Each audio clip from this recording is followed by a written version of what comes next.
उत्सव मनाना चाहिए। अब सुन लो, पद्म पुराण में भगवान व्यास राधाष्टमी व्रत की महिमा कह रहे हैं, उसको बड़े ध्यान से सुन लो। शौनक उवाच कथयस्व महाप्राज्ञ गोलोकम याति कर्मणा सुमते दुस्तरात् केन जनः संसार सागरात् राधायाश्चाष्टमी सूत तस्या माहात्म्यमुत्तमम्। शौनक जी महाराज पूछ रहे हैं कि हे सूत जी महाराज,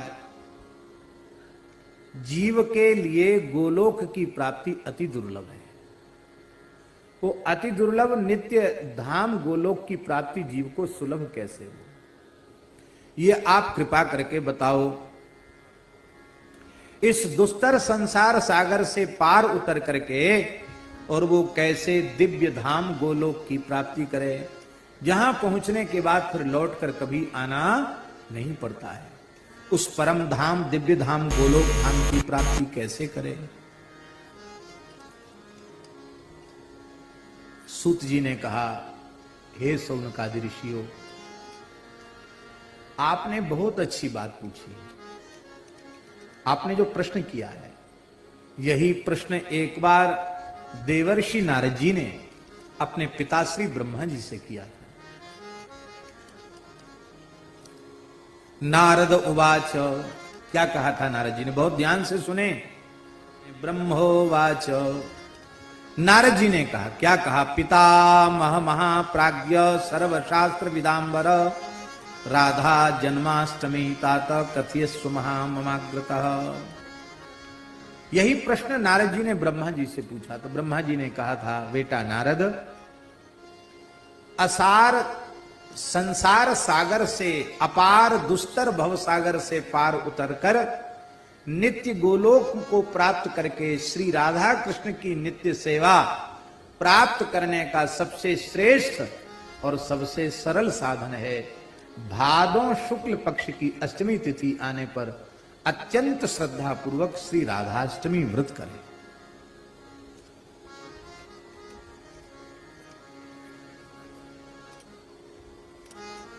ब्रह्मोवाच, ब्रह्मा जी ने कहा, नारद जी ने कहा, महाराज आप कृपा करके उस राधाष्टमी व्रत की महिमा भी सुनाइए, उसका क्या पुण्य फल है। इस राधाष्टमी व्रत को पहले किसने किया था, और अकुर्वताम जनानाम ही किल्वशम किम भवेद द्विज। जो राधाष्टमी व्रत नहीं करते हैं उनको कौन सा पाप लगता, सो भी बता दो। दोनों बातें।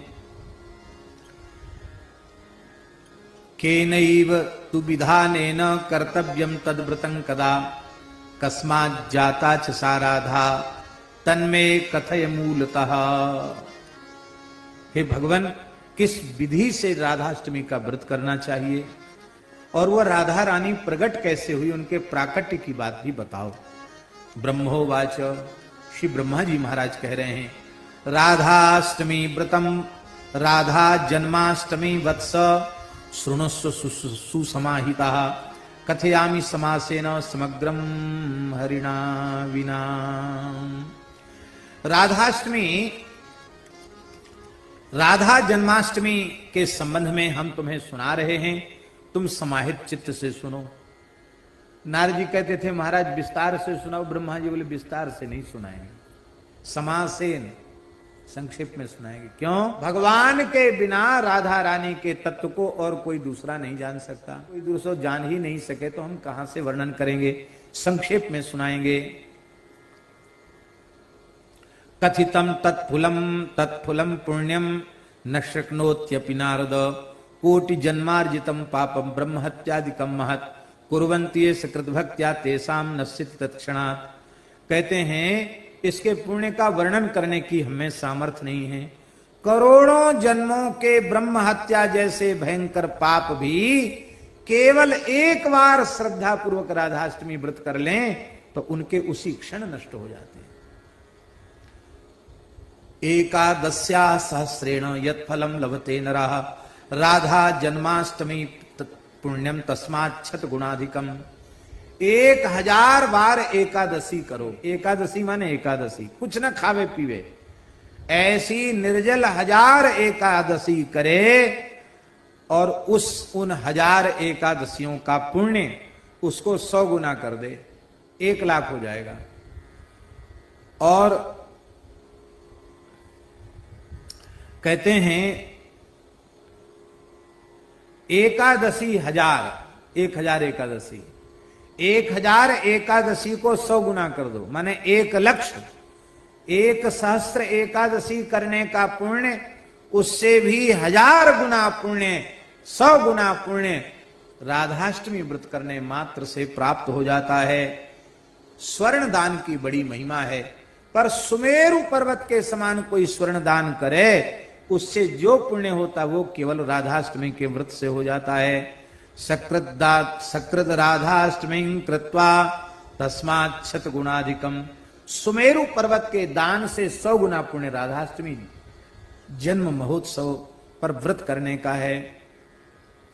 कन्यादान का भी बड़ा पुण्य शास्त्रों में कहा गया है।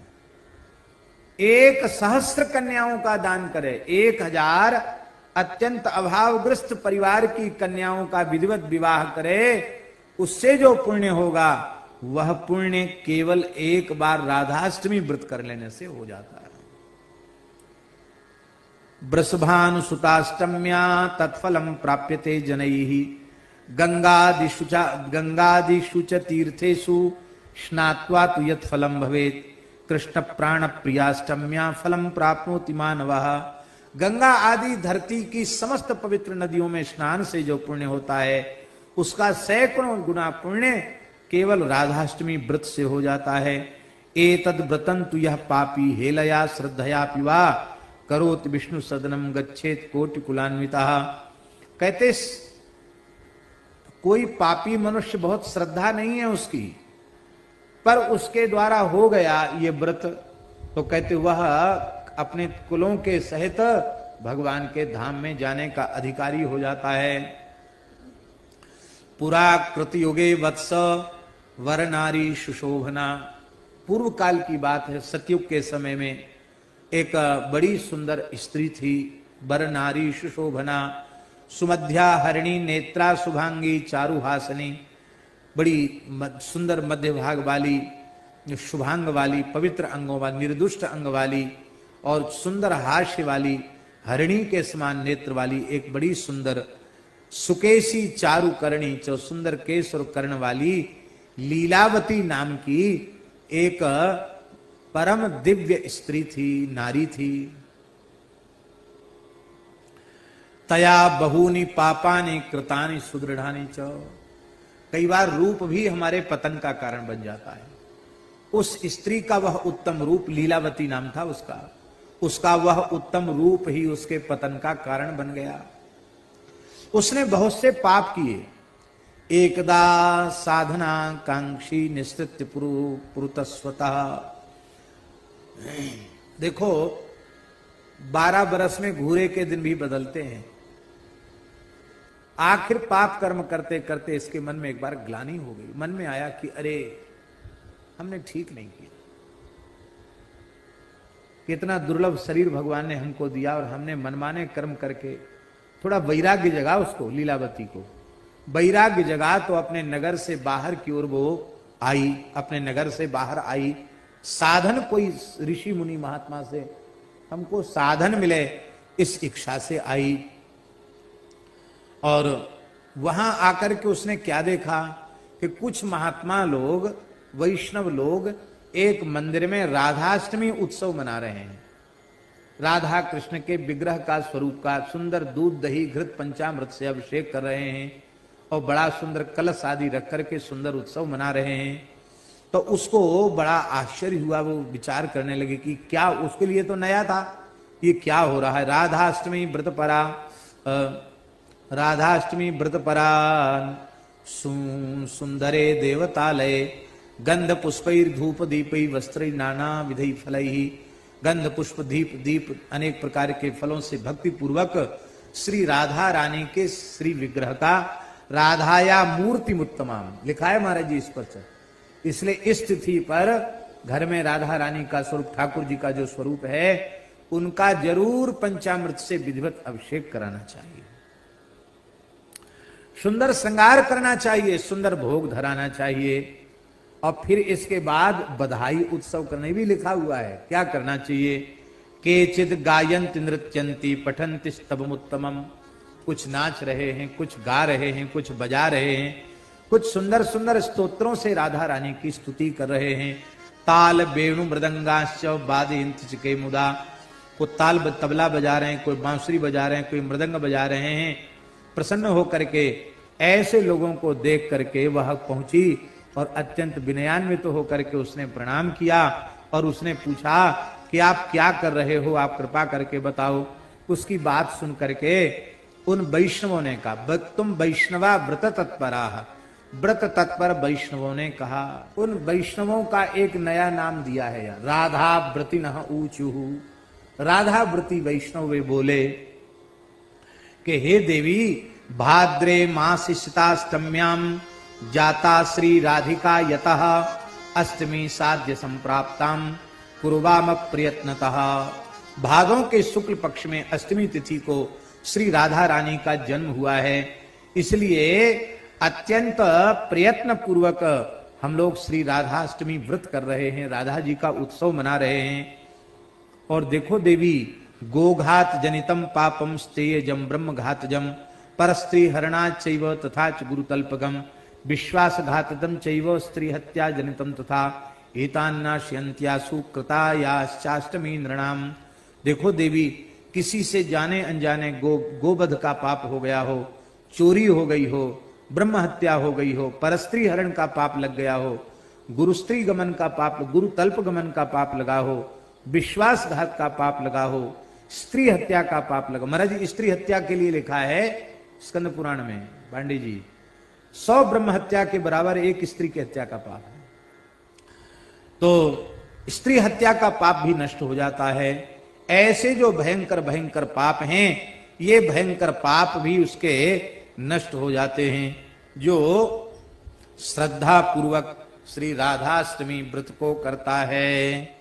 अब तो उसको सुन करके उस स्त्री को अपने पाप याद आने लगे, वो रोने लगी।